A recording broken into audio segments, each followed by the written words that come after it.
बात बोली ना, thinking is not your real nature. तुम्हारा सोचना तुम्हारा स्वभाव नहीं है।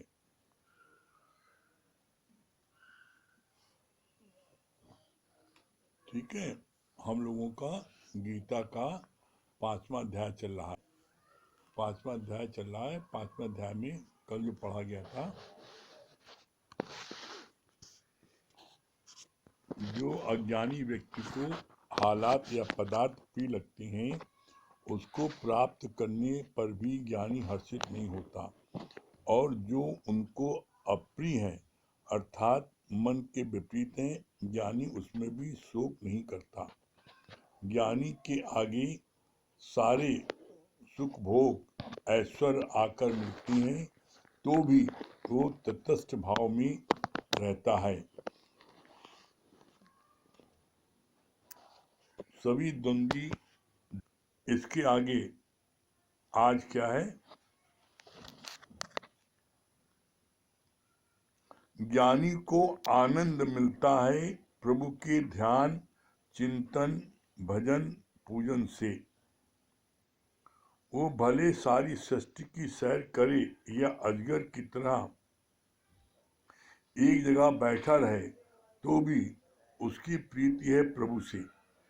वो परमात्मा से एकाकार हो जाता है। ब्रह्म ज्ञानी का भोजन ज्ञान, ब्रह्म ज्ञानी की स्त्री ज्ञान, ब्रह्म ज्ञानी का सब ब्रह्म बाहर की परिस्थितियों पर उसके आनंद का आधार नहीं है। ये ब्रह्म ज्ञानी के बारे में बताया गया। क्या बोला गया? ज्ञानी को आनंद मिलता है प्रभु के ध्यान, चिंतन, भजन, पूजन से। वो भले सारी सृष्टि की सैर करे। मतलब क्या बोला? पी की पचर में या पी के पचार में। ज्ञानी को किस में आनंद मिलता है? पी की पचर में, परमात्मा के बारे में बात करना।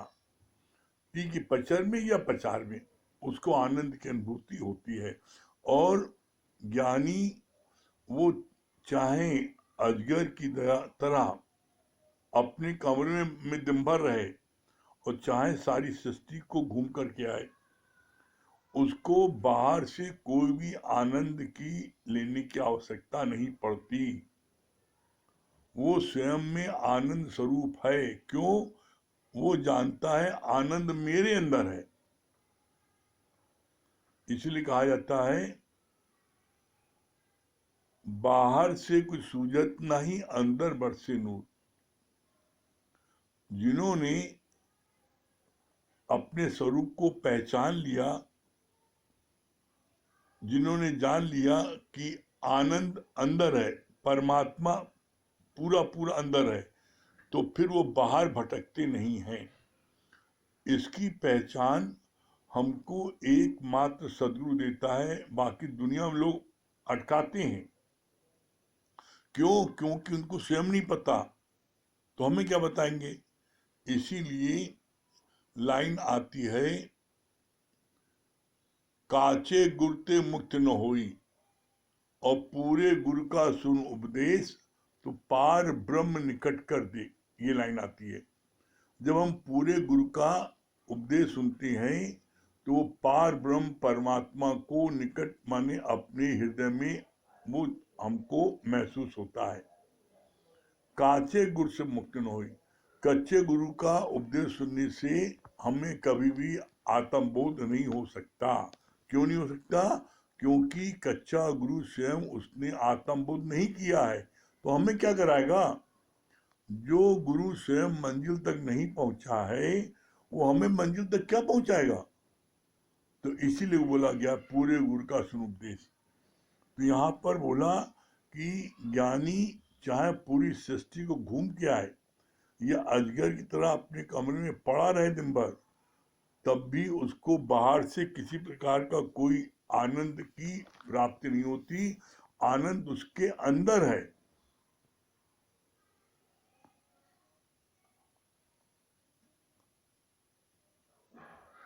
तो ऐसे में बोला गया ना, ब्रह्म ज्ञानी का भोजन ज्ञान, ब्रह्म ज्ञानी की स्त्री ज्ञान, ब्रह्म ज्ञानी का जो है सब कुछ उसका ज्ञान में उसका वो रहता है। तो बोला ब्रह्म ज्ञानी को बाहर की कोई चीज उसको इसीलिए अच्छी नहीं लगती, क्यों? क्योंकि सब कुछ उसके अंदर है। बोला उसके अंदर का आधार नहीं है, सब ब्रह्म बाहर की परिस्थितियों पर उसके अंदर का आधार नहीं है। मतलब ज्ञानी को बाहर की किसी प्रकार की कोई परिस्थिति परेशान नहीं कर पाती। क्यों? क्योंकि बाहर की परिस्थिति में वो जाता ही नहीं है। बहुत धन है, बहुत बड़ी कोठी है, बहुत गाड़ी है, उस पर जाते नहीं। ज्ञानी जो है कह रहे तो सब कुछ मेरा है, वो बाहर की और सब कुछ मेरा और मेरे ही पास है। किसी के पास हो कहते मेरे ही पास है, मैं भी उसी रूप में मैं ही तो हूँ। उसकी सोच ऐसी है, इसलिए उसको किसी प्रकार का बाहर की कोई चीज की आवश्यकता नहीं पड़ती, वो अपने में ही आनंद में रहता है। बोला उसके आनंद का आधार जो है बाहर की परिस्थिति नहीं है, उसके अंदर का आनंद है, ज्ञान है। फिर आगे बोला सारी दुनिया अपने नाम और यश के लिए अपना सिर भी मुड़ा देती है। कीर्ति तब तक मिलती है जब तक वो खुश रहता है, पर जब निंदा मिलेगी तो दुखी होकर मरेगा। ज्ञानी को न काम न क्रोध न पलायन मान करता है। कितनी अच्छी बात बोली भगवान ने। बोला सारी दुनिया अपने नाम और यश के लिए अपना सिर मुड़ा देती है। अपना सिर मुड़ा देती, सारी दुनिया जो है वो नाम और अपने यश के लिए अपना सिर मुड़ा देती है। सिर क्यों मुड़ा देती है? मेरा नाम हो। आप देखिए, आपके जब कोई भी जगह दान दिया जाता है किसी संस्था में, तो वहां पर सेठ अपना नाम सबसे ऊपर हो, इसके लिए लड़ाई झगड़ा करते हैं। क्यों करते हैं? क्योंकि अगर ये होता है कि जिसने 1 लाख से ऊपर दिया है उसका नाम सबसे ऊपर रखा जाएगा, तो अब 1 लाख देने वाले 5 लोग हो गए, तो अब वो 5 लोगों में लड़ाई होती है कि मेरा नाम सबसे ऊपर, मैंने 1 लाख से ऊपर दिया है। तो बोला अपने नाम के लिए, अपनी कीर्ति के लिए जो है, जो अज्ञानी लोग हैं वो उसके लिए लड़ते झगड़ते मरते हैं, लेकिन ज्ञानी अपनी कीर्ति चाहते नहीं। वो जो है वो हमेशा छुपा रहता है। दादा भगवान ने क्या बोला? कहा जैसे निराकार ब्रह्म तू छुपा है, उसी तरीके से मैं भी छुपा रहूं, प्रकट न हूं। लेकिन यहाँ पर ज्ञानी ये सोचता है, लेकिन परमात्मा उसको ऐसा होने नहीं देता। जब आप ज्ञान में अपना समय देते हो तो भक्त आपको बिना प्रकट करे रह ही नहीं पाते। भक्त आपको प्रकट करके ही चैन लेते हैं। तो इसलिए कभी भी आप प्रकट होने के लिए ललायित नहीं हो। प्रकट तो आपके भगत आपको स्वयं करेंगे। आज प्रमला भगवान, आज गीता भगवान, दादा भगवान, क्या इन्होंने प्रकट होना चाहा? लेकिन क्या ये छुप छुप पाए? कोई दिन भी ऐसा नहीं जाता जिस दिन गुरु की महिमा का चर्चा न हो, जिस दिन नाम न लिया जाता हो। रोज दिया जाता है। कल ही प्रमला भगवान का अवतरण दिवस था, कैसी सब लोगों ने महिमा गाई। कितना लोगों ने अपने जीवन में महत्व बताया, गुरु न होते तो क्या होता, हम कहाँ होते। हर किसी ने गुरु की महिमा गाई, तो क्या वो छुप पाए? तो बोला ज्ञानी जो है चारों दिशाओं में प्रकट होता है। क्यों? क्योंकि परमात्मा का कार्य करने वाला परमात्मा खुद हो जाता है, और वो चारों दिशाओं में प्रकट उसके भगत उसको करते हैं। फिर आगे बोला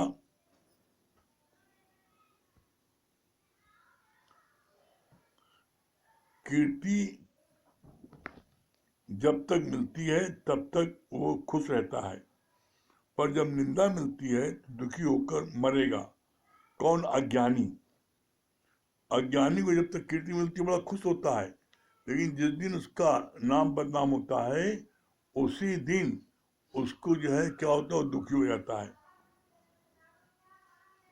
फिर आगे क्या बोला? ज्ञानी को न काम न क्रोध न पलायमान करता है। क्या बोला? ज्ञानी को कोई काम आकर्षित नहीं कर पाता और न उसको क्रोध होता है। क्यों? क्रोध आता कब है? जब कामना की पूर्ति नहीं होती तो क्रोध आता है। ज्ञानी को कोई कामना नहीं है, इसलिए उसको कोई क्रोध नहीं आता। क्रोधी मनुष्य से तो सारी दुनिया घृणा करती है। कितनी अच्छी बात बोली। क्रोधी मनुष्य से तो सारी दुनिया घृणा करती है। इसके लिए भगवान ने बोला, बहुत अच्छा, क्रोधी व्यक्तियों को बोला कि क्रोधियों को नरक नहीं जाना पड़ेगा।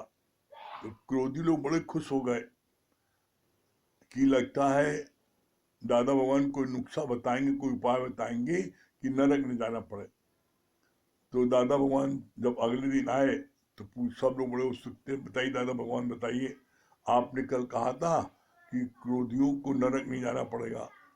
तो दादा भगवान ने हंस के क्या बोला? कहा वो नरक में बैठे हैं तो जाना कहाँ पड़ेगा।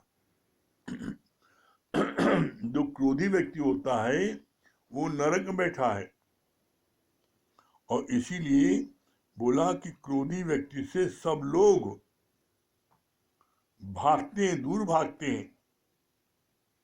कोई भी क्रोधी सामने आना नहीं चाहता, और इसका तो मैंने अपनी आंखों से देखा है। क्रोधी व्यक्ति से लोग कैसे, हम अपने किसी रिलेशन में गए थे, वहां बच्चे लोग सब खूब खेल कूद रहे थे,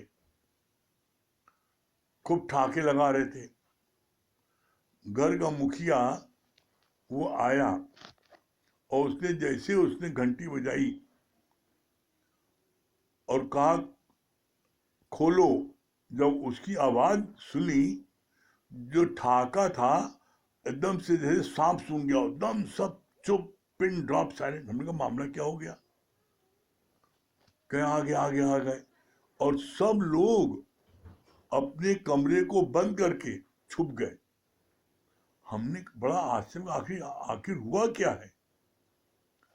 तो पता लगा कि अब वो चिल्ला रहे हैं दरवाजा खोलो, और कोई खोल ही नहीं रहा है, सब डर मारे अपने कमरे में छुपे हैं।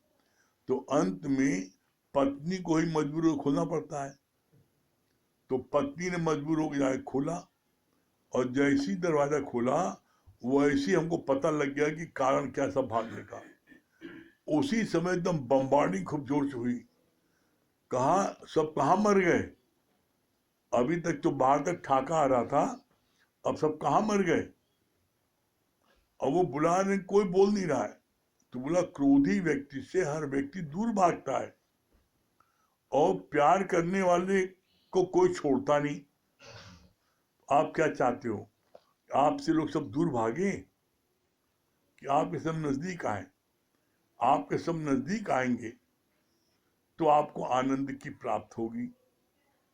फिर बोला आगे,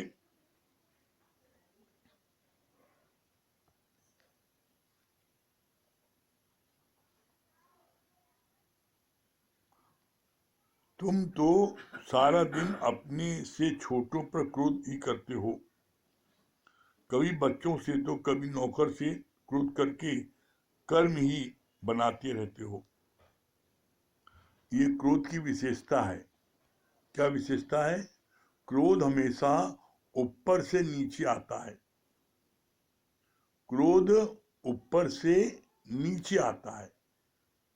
कैसे? जैसे बोला नहीं, तुम बच्चों पर क्रोध करते हो, माँ बाप बच्चों पर क्रोध करते हैं।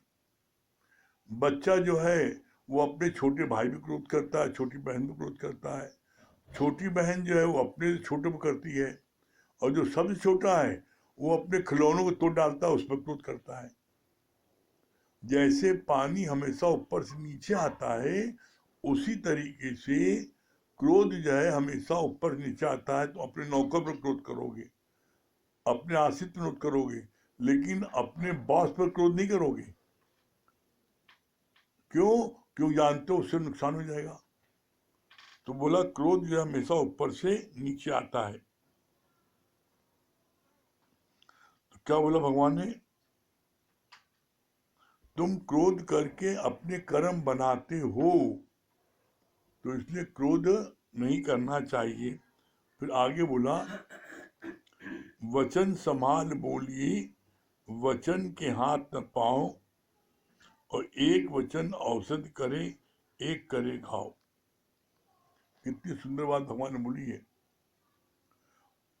अगर किसी के तुम्हारे वचन से घाव हो रहा है तो वचन मत बोलो, मौन रहो,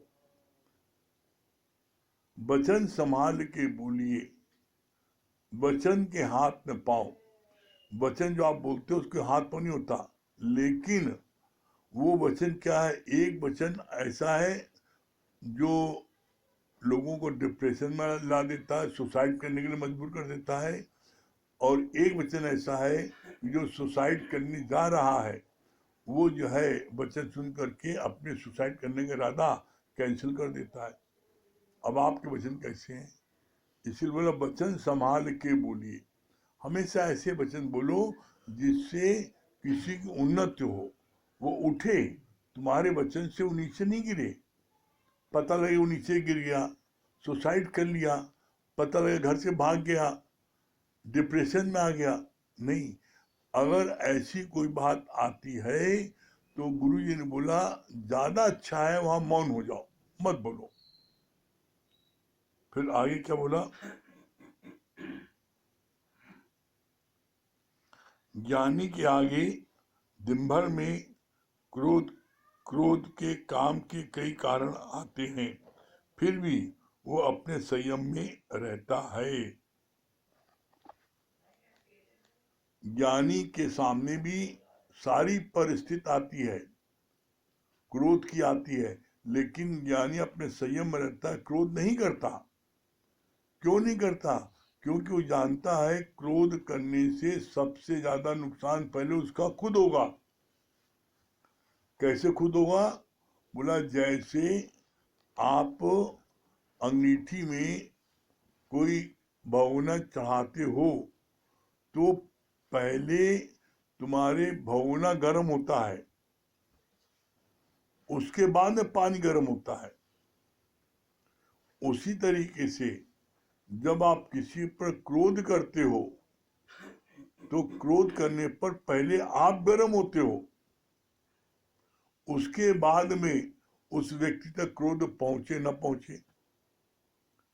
तो ऐसे भगवान ने क्या बोला? भगवान ने कहा कि इस बात का ध्यान रखो, जिस दिन आपके समझ जाओगे क्रोध करने पर सबसे अधिक मेरा नुकसान होगा, तो आप क्रोध कभी भूल के नहीं करोगे।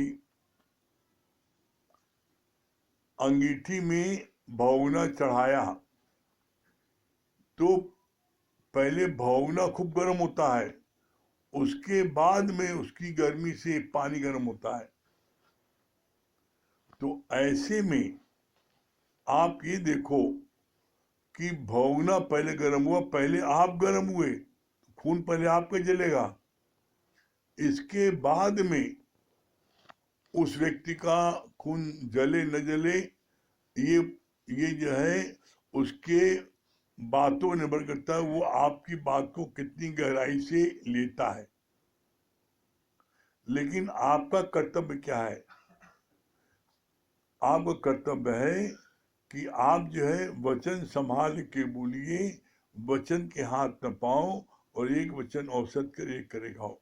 आपका काम है कि आप जो है वचन जब बोलो तो बड़े संभाल करके बोलो। इसके बाद बोला यज्ञवत्सल को 2 पत्नियां थीं।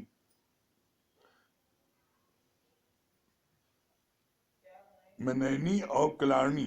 फिर भी वो इतने संयम में रहता था कि वो ब्रह्मज्ञानी कहलाया।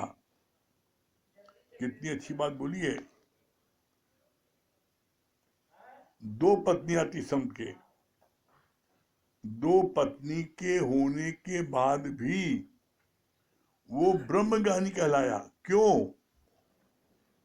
क्योंकि उसका हर समय मन वासना में, पत्नी में नहीं पड़ा रहता था। उसका हर समय मन परमात्मा में पड़ा रहता था। जो लाख ज्ञान भी सुन रहा है, लेकिन उसका ध्यान अगर वासना में पड़ा है, स्त्री में पड़ा है, तो वो जो है मुक्ति को प्राप्त नहीं हो सकता। क्यों? अगर अभी तुम्हारा ध्यान पत्नी में है तो मरते समय भी तुम्हारा ध्यान उसी में आएगा। इसलिए अपने को आज जांचो कि तुम्हारा ध्यान कहाँ है। और इसका सबसे सुंदर जांचने का उपाय गुरु ने क्या बताया? रात को सोते समय आप ऐसा महसूस करो कि मेरा अंतिम क्षण आ गया है और मैं मरने वाला हूं। और देखो भी ध्यान कहाँ जाता है। उस समय जहां जहां ध्यान जाएगा, समझ लो उसी के अनुसार तुमको जन्म मिलेगा।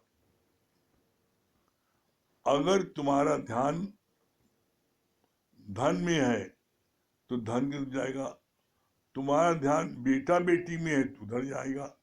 जिस चीज में आपकी आसक्ति होगी उस चीज में आपका ध्यान जाएगा और उसी के अनुसार आपको जीवन मरण प्राप्त होगी।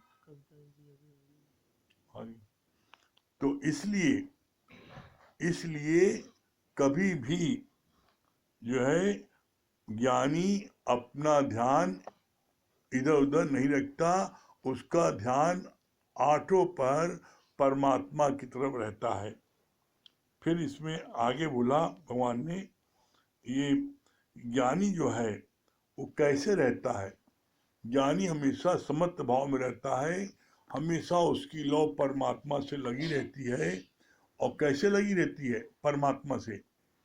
उसकी लौ परमात्मा से उसी तरह लगी रहती है जैसे आप दीपक जलाते हो लालटेन में, तो लालटेन को आप बंद कर देते हो, शीशा खोलते नहीं हो हर समय, और देखते हो कि इसके अंदर तेल है, कमी तो नहीं है, हर समय डालते रहते हो, तो वो लौ हमेशा जलती रहती है। इसीलिए बोलती हैं मन मंदिर में गुरु ज्ञान का दीपक हर वक्त जलाए रखना पड़ता है। जब आप गुरु का दीपक जलाए रखोगे तो आपको कभी भी ठोकर नहीं लगेगी। ठीक है। चलिए देखिए, हम लोग बड़े भाग्यशाली हैं। हम तो बहुत अपने को भाग्यशाली समझते हैं कि सभी गुरु के सभी जो हमारे नवरत्न हैं वो इतना प्यार उनका मिलता है हम लोगों को कि जब भी पुकारो तो वो भक्तों की पुकार पर चले आते हैं। आज हमारी कविता जी भी जो है भक्तों की पुकार पर आ गई। कल गुरु महिमा में, कल गुरु जी का अवतरण दिवस था, तो कल कविता जी ने गुरु जी पर जो जो बातें बताई बहुत अच्छी लगी थी। तो मेरे मन में आया कि हमारे सारे प्यारे इलाहाबाद के सारे प्रेमी वो भी सुनेंगे तो बहुत अच्छा लगेगा। तो इसलिए कविता जी को प्रार्थना किया, कविता ने सुना, प्रार्थना आ गई, बहुत अच्छा लग रहा है। तो अब हम चाहेंगे कि हमारी कविता जी जो है वो बिल्कुल गुरु का रूप, गुरु का एकदम रूप हो गई। वो अपने मुखारबिंद से जो है प्रेमियों को गुरु महिमा बताएं तो अच्छा लगेगा। कविता जी। हाँ जी। हाँ। सभी को हरिओम। सभी प्रेमियों को नमन है। सभी गुरु के प्यारे हैं। चारों तरफ गुरु जी के ज्ञान की सुगंध फैल रही है। ये भी गुरु जी का ही संकल्प रहा था। चारों तरफ गुरु जी के प्रेम की सुगंध, दादा भगवान के ज्ञान की फैल जाए। आज देखते हैं उनका संकल्प कितने रूपों में पूरा हो रहा है। विभिन्न रूप उन्हीं के हैं, संकल्प उन्हीं का है। आज जो भी कार्य में लगा हुआ है, सबकी सामर्थ्य, सबका बल, क्षमता सब गुरु की देन है। गुरु जी सबके अंदर विराजमान है, तो ये कार्य हो रहा है अनेक रूपों में। तो कैसे ये हम देखते हैं ब्रह्म ज्ञानी का संकल्प कार्य करता है। भले ही वो साकार रूप में, शरीर रूप में साथ नहीं भी है, पर अनेक रूपों में वही साथ में है, उसी का प्रेम साथ में है। तो कैसे गुरु जी भी एक ही बात पे जोर देते थे। कल भी हम लोग की बात चल रही थी, बोला कोई मंदिर का निर्माण होता है या किसी भी भवन का निर्माण होता है, उसको बनाने में तो बहुत शिल्पी होते हैं, कई शिल्पकार चाहिए। बिल्डिंग को बनाने में इंजीनियर्स, लेबर चाहिए, कारपेंटर चाहिए, प्लम्बर चाहिए, पीओपी वाले चाहिए, बहुत शिल्पकार चाहिए किसी भी मंदिर को बनाने में। और अपने जीवन के मंदिर को बनाने के लिए बोला सिर्फ एक शिल्पी चाहिए। गुरुजी बोलते थे वो हो स्वयं तुम। जब तक तुम अपनी कृपा अपने ऊपर नहीं करोगे, तो चाहे ब्रह्मा विष्णु महेश भी आ जाए, तुमको गढ़ने के लिए वो भी तुम्हारे सामने आ जाए, और वो तुम्हारे जीवन के मंदिर को नहीं बना सकता जब तक तुम स्वयं अपना परिश्रम नहीं करोगे। तो गुरुजी इसी बात पे बहुत बल देते थे, जोर देते थे। हम लोग को इसी बात के लिए प्रेरणा देते थे सदैव कि तुम लोग अपनी कृपा स्वयं के ऊपर करो। मेरा साथ तो हमेशा है ही है, मैं तुम्हारे साथ कब नहीं हूँ। मेरा प्रेम, मेरा ज्ञान, वचन सदैव तुम्हारे साथ है, पर तुम अपनी कृपा अपने ऊपर करना सीखो। बोलते थे एक एक के अंदर जब ये शौक जागृत हो जाए, जैसे एक छोटा बच्चा होता है, माँ कहती है पढ़ने के लिए, बच्चे का ध्यान नहीं होता है पढ़ाई में, लेकिन जब बच्चे का स्वयं का विवेक खुल जाता है, पढ़ाई के लिए अपना शौक होता है, अपना ध्यान होता है, और वो बच्चा कितनी प्रगति भी करता है, कितनी उन्नति भी होती है, तरक्की भी होती है हर क्षेत्र में। तो यहाँ भी जब अपना ध्यान अपने ऊपर हमारा टिक जाए, केंद्रित हो जाए, तो गुरु तो कहता ही है, गुरु की बारिश तो बरस ही रही है। मेरा सतगुरु बरसे नित, बारिश बरसे रित, और मेरा सतगुरु बरसे नित। हम तो देखते थे गुरु जी के प्रेम की बरसात हमेशा ही होती रहती थी हर एक के ऊपर। कल भी सबके मुख से, मुखारविंद से अनुभव सुने गए, या कितने लोगों के फोन भी आए रात तक। कितने लोग का नंबर नहीं भी आ पाया, लेकिन फोन पे बात हुई, किसी ने मैसेज भी लिख के डाले हैं, वॉइस मैसेज भी ऐसे डाले हैं। तो सुन के यही लग रहा था कैसे हर गोपी का यही अनुभव है कि श्याम मेरा है। ऐसे हर एक को उन्होंने प्यार दिया। गुरु जी हमेशा बोलते थे तुम कोई बाहर का प्रसाद बांटते हो सत्संग में, मंदिर में, कथा में, तो वो तो किसी को एक मिलेगा। आज अगर 1000 दोने हमने मंगाए हैं, 1000 सेब और केले मंगाए हैं, एक एक के पास एक ही सेब आएगा, एक ही केला आएगा, एक ही पैकेट आएगा, एक ही दोना आएगा। पर अगर हम 1000 वचन तुमको बांट रहे हैं सत्संग में बैठकर, एक एक के पास 1000 वचन आ जाएंगे। ये ऐसा प्रसाद है ज्ञान का, जो हर एक का हक है, हर एक की अमानत है, सब पूरा पूरा बराबर मिलता है, कोई कम नहीं, और हर एक को गुरु ने बराबर दिया है। पिता भी हो सकता है अपनी वसीयत में हर बच्चे के नाम पूरा पूरा ना कर सके, किसी को कम किसी को ज्यादा देता है, लेकिन गुरु ने तो एक एक बच्चे को पूरी वसीयत दे दी है। वर्षे में पूरा ही अपना ज्ञान धन दे दिया है, पूरा वारिस बना दिया है। और हम देखते हैं दादा भगवान के बगीचे का एक एक फूल ऐसा है जिसके जीवन में कितनी भी बातें आ जाएं, कैसी भी बातें उसको फेस करनी पड़े, कैसा भी संघर्ष आ जाए, पर कभी ये फूल मुरझाते नहीं है। बाहर के फूल तो हम देखते हैं माली कितनी भी केयर करता है, लेकिन मुरझा जाते हैं। 4 दिन खिलते हैं, फिर उनका टाइम आता है मुरझाने का, पतझड़ भी आता है, गिर भी जाते हैं, सूख भी जाते हैं। भले माली की बहुत संभाल होती है बगीचे में, लेकिन फिर भी वो पौधे, वो फूल सूख जाते हैं। और यहाँ हमारा दादा भगवान ऐसा माली है कि उसके इतनी करामात है प्रेम की कि एक एक फूल सदैव खिला रहता है। कैसा भी मौसम हो, कैसी भी ऋतु हो, कैसा भी बाहर से कैसा भी कारण बन के आए, पर एक एक फूल कभी भी मुरझाता नहीं है और हमेशा खिला रहता है। तो ये कैसे गुरु जी के प्रेम की महिमा है कि उनके प्रेम का जल सदैव मिलता रहता है, सिंचाई होती रहती है प्रेम की। आज अगर पानी ना मिले बगीचे को तो पौधे सूख जाते हैं, और यहाँ तो गुरु का प्रेम अंदर से ही प्राप्त होता रहता है सदैव, क्योंकि गुरु का ज्ञान ही ऐसा है निराला। हम तो कल भी वाणी सुन रहे थे गुरु जी की, इतनी बढ़िया वाणी चल रही थी। हमने कहा कितनी सुंदर गुरु की वाणी, एक एक वचन जैसे अंदर जाता है। आज दिन तक वो हमारी संभाल करने में लगे पड़े हैं, हमको देने में लगे पड़े हैं अनेक रूपों में। वो गाते हैं ना बर्थडे पर, तुम जियो हजारों साल। तो हम सबको बता रहे थे हजारों साल वैसे तो कोई शरीर करके नहीं जिएगा, सबको पता है कि आयु है, लिमिटेड है, शरीर को तो जाना ही होगा एक दिन। पर कैसे गुरु का प्रेम, गुरु का ज्ञान, गुरु के वचनों की सुगंध हजारों साल, क्या लाखों साल, अरबों खरबों साल कैसे वो रहेगी ही रहेगी संसार में। आज देखते हैं राम भगवान त्रेता युग में आए, कितने हजार वर्ष हो गए हैं, फिर भी आज वो हमारे हृदय में कैसे बसे हुए हैं। कृष्ण भगवान को 5,500 साल हो गए, पर कैसे उनका ज्ञान, उनकी मुरली की धुन अभी भी जैसे कानों में बसी हुई है। अभी भी उनकी कथा पढ़ते हो, ज्ञान सुनते हो, भगवत गीता का ज्ञान, उनके वचन, जैसे लगता है कि आज की डोज है। तो कैसे कभी भी ये ज्ञान पुराना नहीं होता है। संसार की हर चीज पुरानी हो जाएगी। नया घर बनाते हैं, खंडर हो जाता है। नया कपड़ा खरीदते हैं, फट जाता है, पुराना हो जाता है, फेड हो जाता है। खाना बनाते हैं, बासी हो जाता है। यानी हर चीज जाएगी समय पाकर, हर चीज का विनाश है। पर एक प्रेम ऐसा है जो दिन दूना कैसे तरोताजा बना रहता है, कभी पुराना नहीं होता, कभी खराब नहीं होता, कभी बासी नहीं होता है। गुरु का प्रेम ऐसा है जो हमेशा अंदर में कैसे नवीन बना ही रहता है।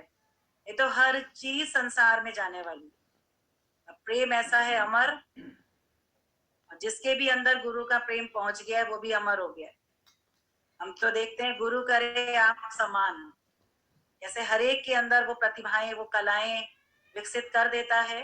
अभी भी देख रहे थे बच्चों के अंदर इतनी उमंग, जैसे वहां से आई थी खबर कि भाई कुछ प्रोग्राम अगर आप लोगों ने बनाए हैं तो भेज सकते हो। हम देख रहे थे केवल एक बार बस बच्चों को बोला तो सबके अंदर इतनी उमंग, तरंग, नया जोश, नया उत्साह। ये सब गुरु के ही प्रेम की करामात है। भले उन्होंने साकार रूप में कितने बच्चों ने दर्शन नहीं भी किए हैं। आज कितने लोग ऐसे हैं जिन्होंने शरीर करके स्वरूप से गुरु को नहीं भी देखा है, पर कैसे उनका ज्ञान के नंबर वन है। आज जो भी उनका ज्ञान, उनकी वाणी सुन लेता है, जैसे लगता है उनके दर्शन हो ही रहे हैं। गुरु हमारे साथ कब नहीं है।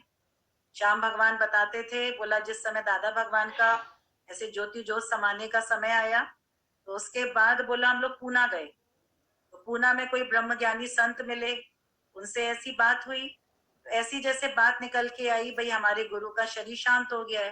दादा भगवान के लिए बताया उन्होंने, तो बोला इतनी जोर से वो ऐसे गर्जना करी उन्होंने आत्मा की, बोला तुमने अपने गुरु को पहचाना नहीं है। तुम बोलता है गुरु का शरीर शांत हुआ है, गुरु कभी शरीर होता है क्या? गुरु कभी जाता भी है कहीं? बोला ऐसा तीर लगा जैसे नाभि में उनके वचन गए कि सही बात है, गुरु हमारा कोई शरीर है, नहीं जाता है क्या? तो सही बात है, श्याम भगवान के मुख से जब ये बात सुनी तो बहुत अच्छा लगा। सही बात है, गुरु तो जुगाजुग है ही है। सदगुरु की जुगाजुग अमर है आत्मा, वो तो जुगाजुग है ही। जैसे सूर्य सदैव है ही है, चंद्रमा सदैव है ही है, धरती आकाश सदैव है ही है, गुरु भी सदैव है ही है। और सबके दिलों में सही बात है वही बसे हैं। आंखें बंद करूं या खोलूं, मुझको दर्शन दे देना। आंखें बंद करते हैं तो अंदर में दीदार होता है, और आंखें खोलते हैं तो इतने विभिन्न रूपों में उन्हीं का स्वरूप नजर आता है, उन्हीं की मुस्कुराहट, उन्हीं की छवि। आज वही लगता है अनेक रूपों में कार्य कर रहे हैं। और कितने चमत्कार, कितनी करामतें नजर आती हैं। हम तो देखते हैं इस ज्ञान के फील्ड में आकर इतनी बातें नजर आती हैं अनुभव की, बहुत जैसे देखने को मिलता है। तो सब गुरु का प्रेम है, सब गुरु का करिश्मा है ये। कल भी हम लोग की बात चल रही थी, बोला ऐसा रहबर मिला है तो वही रह गया है, बस ऐसा वर मिला है तो वही हमारे हृदय में रोम रोम में रह गया है, बाकी दुनिया की प्रलय हो गई। तो वो हमारा रहबर भी है, हमारा दिलबर भी है, हमारे दिल का वर्ण कर लिया उसने, हमारा दिलबर भी है, कैसे हमारे पथ को दिखाने वाला, वो हमारे को कैसे आगे बढ़ाने वाला, हमारा सब कुछ है। हम सफर भी है, सफर में साथ देने वाला, हम सफर भी है। तो गुरु के ही सारे रोल हैं। गुरु हमारा राम भी है तो कृष्ण भी है, राम वाली मर्यादा भी है तो कृष्ण वाला आकर्षण भी है, तो बुद्ध वाली गंभीरता भी है, तो मीरा वाला ध्यान भी है, जैसे मीरा अपने ध्यान में रहती थी। कबीर वाला गान है। आज देखते हैं गुरु में ही सारे रूप हैं। बच्चों ने ये दिखाया है अभी इस बार, आप लोगों ने शायद लिंक में देखा होगा, गुरु में ही सारे रूप हैं। स्वामी राम तीर्थ वाली आत्म मस्ती भी है, विवेकानंद वाली खुनकी भी है। गुरु में ही सारे रूप नजर आते हैं। तो लगता है ना गुरु हमारा क्या नहीं है, और कैसे गुरु ने हर एक के अंदर ये आत्म मस्ती, आत्म निश्चय की खुनकी जगाई भी है। ऐसा नहीं भी गुरु ऐसा है। सुबह बात चल रही थी, एक बार एक व्यक्ति ब्रह्म ज्ञानी की पौड़ियां पढ़ रहा था। ब्रह्म ज्ञानी को नाही धंधा, ब्रह्म ज्ञानी ले धावत बंदा, ब्रह्म ज्ञानी सदा निर्लेप, जैसे जल में कमल अलेप। पढ़ रहा था बहुत देर से, उधर से कोई ब्रह्म ज्ञानी संत गुजरा। उसने बड़ी जोर से उससे बात करी, पूछा, बोला ब्रह्म ज्ञानी ऐसा है, तू अपनी बात कर, तू कैसा है? ब्रह्म ज्ञानी का भोजन ज्ञान, तेरा भोजन कौन सा है, तेरा जीवन कैसा है? एकदम से चुप हो गया वो। बोला ब्रह्म ज्ञानी तो पूर्ण है, आत्मा की मस्ती में है, निश्चय में है, पर तू कहाँ पर स्थित है? तो यहाँ तो देखते हैं केवल गुरु की महिमा नहीं है बाहर से, केवल गुणगान नहीं है मुख से, लेकिन गुणों को ग्रहण करो। गुरुजी हमेशा बोलते थे केवल गुणगान नहीं करो, लेकिन गुणों को ग्रहण करो, गुणों को धारण करो, अपने जीवन में अपनाओ। तुम्हारा मुख नहीं बोले, तुम्हारा जीवन बोले। तुम्हारे जीवन में वो मिठास आ जाए, मधुरता आ जाए, नम्रता आ जाए, सजगता आ जाए, निर्मलता आ जाए, पवित्रता आ जाए, हमारा जीवन ऐसा बन जाए। हम तो देखते थे गुरुजी की कितनी बड़ी सोच थी, कहाँ वो हमको पहुंचाना चाहते थे, क्या हमें वो देना चाहते थे। आज सुबह भी बात चली, बोला गुरु ने हमको फर्श से अर्श पे बिठा दिया है। तो ये अर्श क्या है? आकाश, आत्मा के आकाश में एक एक को टिका दिया है, आत्मा की मस्ती दे दी है, एक एक को उड़ना सिखा दिया है। ये गुरु की महिमा है। तो गुरु की महिमा तो जितनी भी गाएं उतना कम है, शब्दों में उसको बांधना बहुत मुश्किल है। कितनी महिमा कर सकते हैं। तभी कबीर दास ने बोला, सात समुद्र की मसी करूं, लेखनी करूं वन राय, और सब धरती कागज करूं, पर गुरु गुण लिखा ना जाए। इतना भी अगर हम बना लेंगे ना, सात समुद्र की मसी, स्याही भी बना लेंगे, और सारी वनस्पति को तोड़ के कलम बना लेंगे, सारी धरती को कागज बना लेंगे, पर गुरु का गुण लिख नहीं सकते, जुबान से गा नहीं सकते। अभी तो एक जीभ से महिमा गा रहे हैं, एक मुख से महिमा निकल रही है, शुक्राने गा रही हैं, पर बोला जितने तुम्हारे शरीर में रोम छिद्र हैं, अगर उतने मुख से भी तुम गुरु की महिमा करोगे तो भी नहीं गा पाओगे। बोला एक दो जिव्या लख होवे 10 भी, लक लक गेरा आंखिए, पर एक नाम जगदीश। अगर क्रियाएं बन जाएं तो भी गुरु की महिमा गाना इम्पॉसिबल है, असंभव है। कितने तो गुरु के गुण हैं। किसी ने बोला था बहुत अच्छी बात, बोला अगर तुम अपनी चमड़ी का जूता बना के भी गुरु को पहना दोगे ना तो भी कम है। गुरु के इतने उपकार हैं, इतनी महिमा है गुरु की, अनुभूतियां हैं बहुत। तो लगता है सारी देन तो गुरु की है।